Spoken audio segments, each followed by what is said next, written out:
నమస్తే అండి, యువాడే ఛానల్కు స్వాగతం. ఎవరైతే ఛానల్ ఇంకా సబ్స్క్రైబ్ చేసుకోలేదు సబ్స్క్రైబ్ చేసుకోండి. Thank you so much. Valentine day అనగానే ఒక ముఖంలో ఒక చిన్న చిరునవ్వు నిబంధన ఉందా? వాలంటీన్ అనే వ్యక్తి అమ్మాయిని ప్రేమించాడా, వృత్తిని ప్రేమించాడా? కొన్ని వాస్తవాలు, రహస్యాలను మేము తీసుకొచ్చే చిన్న ప్రయత్నమే యువాడే ఛానల్ చేస్తుంది. వాలంటీన్ అనే వ్యక్తి చేసింది వృత్తిని ప్రేమించడం, అమ్మాయిని కాదు. 26వ సంవత్సరంలో గ్లాడియస్ II అనే రాజు ఇక్కడ ఉన్నటువంటి ఇటలీని పాలించేవాడు. ఇటలీ రాజ్యంలో గ్లాడియస్ II ఉన్నటువంటి సందర్భంలో సైన్యంలో చాలా మంది సైనికులుగా పనిచేసినప్పటికీ తర్వాత కాలంలో సైనికులు తగ్గేటటువంటి క్రమం పెరిగింది. సైనికులు తగ్గడానికి కారణం ఏంటి అని విచారించినటువంటి గ్లాడియస్ II రాజు అసలు విషయాన్ని తెలుసుకున్నాడు. ప్రజల్లో వస్తున్నటువంటి ప్రేమ అనుబంధం ఏదైతే ఉందో దాన్ని తగ్గించే ప్రయత్నం చేయాలి. రాజ్యాన్ని కాపాడుకోవాల్సినటువంటి బాధ్యత రాజుపై, సైన్యంపై ఉంటుందని ఆలోచించినటువంటి రాజు సైన్యానికి కొన్ని షరతులు నిర్ధారిస్తూ కొన్ని ఫర్మానాలు జారీ చేయడం జరిగింది.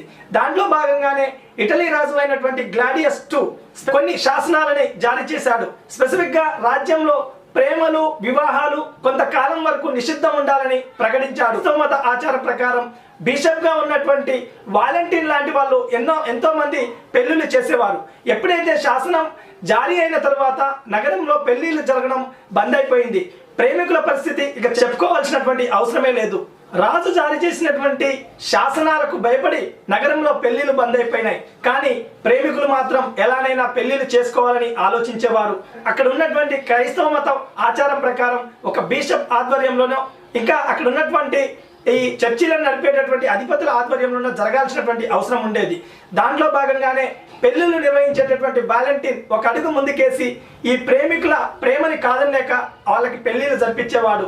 ఇది ఈ నోట ఆ నోట చేరి గ్లాడియస్ IIకు చేరిపోయింది. ఈ విధంగా రాజు శాసనాలని ధిక్కరించినటువంటి వాలంటీన్ ని శిక్షించాలని రాజు ఆదేశాలు. ఉన్నటువంటి వాలంటీన్ కి శిక్ష ఖరారైపోయింది. ఫిబ్రవరి 14న ఉరిశిక్ష ఇంప్లిమెంట్ చేయాల్సిందిగా రాజు శాసనం జారీ చేశాడు. ఉరిశిక్ష ఇంప్లిమెంట్ చేసేటటువంటి తరుణంలో అక్కడ ఉన్నటువంటి జైలు అధికారి కూతురుతో పరిచయాలు, అక్కడ జైలు అధికారిని కలవడానికి ప్రతిరోజు వచ్చే జూలియస్ కి వాలంటీన్ కు పరిచయం ఏర్పడింది. అంటే యాక్చువల్ గా శిక్షకు గురైంది వాలంటీన్ అంతకు ముందు తన వృత్తిని ప్రేమించడం వల్ల. ఇక్కడ జూలియస్ ని ప్రేమించడం వల్ల ఎలాంటి శిక్ష ఖరారు కాలేదు. గతంలో ఉన్నటువంటి ఉరిశిక్ష ఇంప్లిమెంటేషన్ అయిపోయింది. ఆ తర్వాత కాలంలో చాసర్ అనే ఇంగ్లీష్ కవి ఈ ఫిబ్రవరి 14 గురించి తన నవలలో ఒక విషయాన్ని రాస్తూ ఫిబ్రవరి 14 రోజున అనేక పక్షులు కలిసిపోతాయని చెప్పడం, అది ఆ తర్వాత కాలంలో ప్రేమికుల రోజుగా కొంత చరిత్రను వెలికి తీస్తూ ఫిబ్రవరి 14 ఉరిశిక్షకు సంబంధించినటువంటి విషయం.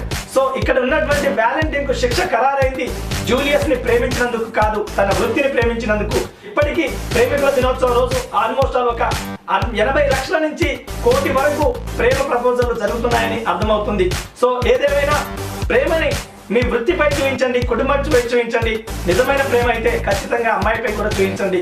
Thank you so much. మరొక వీడియోలో మరింత సమాచారంతో కలుస్తా.